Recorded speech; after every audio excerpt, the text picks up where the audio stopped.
Cheikh, après le vide laissé par la Jama'a islamique, on a vu une opposition entre les mouvements de tendance islamique et les communistes marxistes.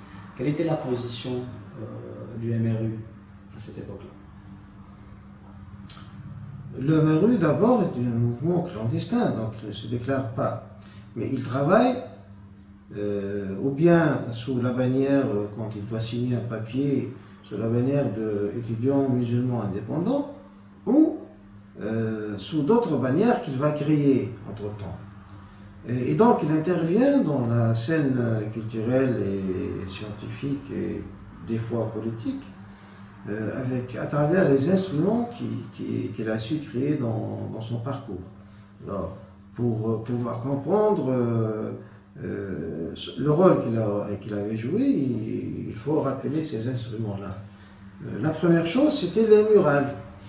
Et là, on a choisi, pour plus de clandestinité, de changer le nom de la murale à chaque publication. Parce que avoir 2-3 numéros de suite avec le même nom, ça attire les regards et la suspicion, et c'est l'une des règles qu'on a adoptées. Donc, on avait une murale avec un même contenu et ça change de nom pratiquement tous les 2-3 numéros. Alors, parmi les noms qu'elle a eu depuis le départ, c'était Manbar al-Risali, c'était Tajdid, par la suite elle est devenue Al-Mujaddid. Ils ont changé donc la forme, ils ont changé beaucoup de choses. Donc, c'est l'instrument de base, c'est la communication à travers les murales. Par la suite, quand on nous a montré, ça c'est la deuxième phase du MRU, c'est en 2001. Par la suite, on a adopté la forme électronique, qui était beaucoup plus simple. Mais, la dizaine d'années là, la décennie des années 80, c'était caractérisé par ces murales-là qui n'étaient forcément pas ouvertement déclarées appartenir à un organe clandestin. Et là, on mettait tous les résultats de nos recherches. Le deuxième instrument, c'est un forum que j'ai fondé moi-même avec quelques-uns de nos amis. On a appelé ça Muntada Tahrik al-Sawak, traduit par le forum de déblocage. Le forum de déblocage, c'est une occasion de réunir tous ceux qui ont un mot à dire dans la culture islamique pour répondre aux questions qui étaient posées à l'extérieur lors des discussions et qui étaient des défis lancés par des acteurs de la mouvance islamique en général. Des attaques contre ses visées politiques, des attaques contre le statut de la femme en islam, des attaques contre le statut de l'égalité et le programme économique. Tout ça, ce sont des attaques classiques contre les mouvances islamiques, héritées de l'ancien duel entre surtout les communistes d'Égypte et les frères musulmans. Étant débarrassés de la connotation des frères musulmans, nous n'étions pas obligés, bien sûr, d'embrasser toute cette littérature et nous étions allés chercher des réponses plus efficaces et plus convaincantes ailleurs. Je veux dire où, précisément, par la suite. Donc c'est le deuxième instrument. Le troisième instrument, des fois, il est accordé à l'un de nous. Bon, en l'occurrence, je peux parler de moi-même. J'ai eu l'occasion de faire la prêche du vendredi pour la grande mosquée réunissant les 4 facultés dans l'année universitaire 84-85. Et là, avec la prêche de vendredi, j'ai pu donner un coup de pouce très fort à ce qu'on a commencé à appeler la tendance à la révision. Parce qu'il n'y a pas mieux qu'une tribune, cette époque-là, rassemblait plus que 500-600 personnes.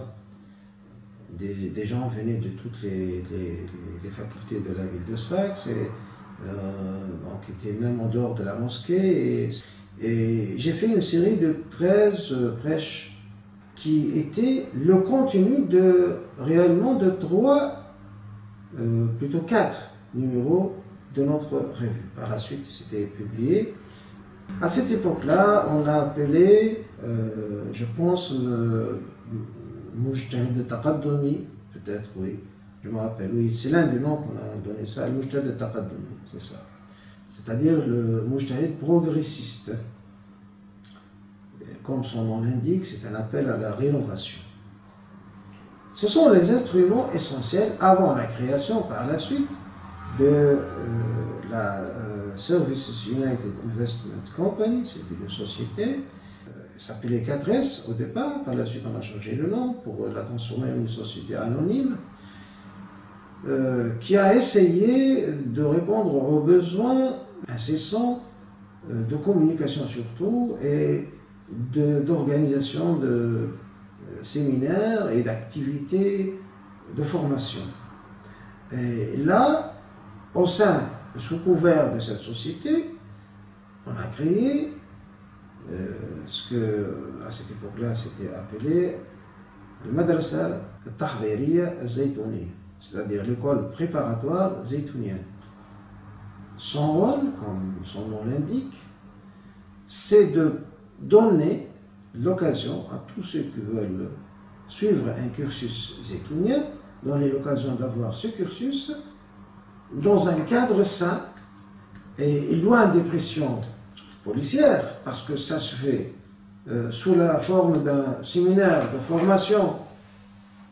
Alors, apparemment il est payant, mais on essayait de ne pas prendre de façon de ceux qui n'avaient pas les moyens.